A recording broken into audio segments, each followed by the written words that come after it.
একটি বহুতল ভবনে পাইলিংয়ের মাথা কেন বের করা থাকে বা ব্যাচের নির্মাণের সময় এই যে পাইলের রডগুলো কেন বের করা থাকে আজকে বিস্তারিত দেখব।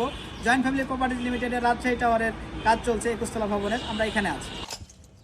পাইল ক্যাপের সাথে সংযুক্ত করার জন্য পাইলের মাথাগুলো ভেঙে রড বের করা হচ্ছে। সাধারণত রডের ব্যাসের 60 গুণ দৈর্ঘ্যের রড পাইল ক্যাপে যুক্ত করা হয়।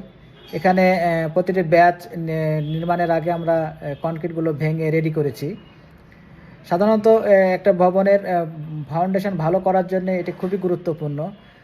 পাইল ক্যাপের রড যখন যুক্ত করা হয় সেখানে ভবনের লোড ট্রান্সফার হয়, তারপর টেনশন ও বেন্ডিং ফোর্স প্রতিরোধ করে, ল্যাটারাল লোড প্রতিরোধ করে, ডিফারেন্সিয়াল সেটেলমেন্ট কমাতে খুবই সহযোগিতা করে। এই জন্য এটার গুরুত্ব খুবই অপরিসীম।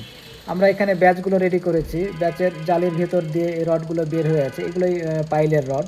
এটাই পাইলের সাথে পাইল ক্যাপের সংযোগ স্থাপন করবে। যারা রাজশাহীতে একটা আবাসন নিয়ে চিন্তা ভাবনা করছেন তারা জয়েন্ট ফ্যামিলি প্রপার্টিজ লিমিটেডের প্রজেক্টগুলো ভিজিট করতে পারেন। আমরা সঠিক নিয়মে বিল্ডিংগুলো বানানোর চেষ্টা করি।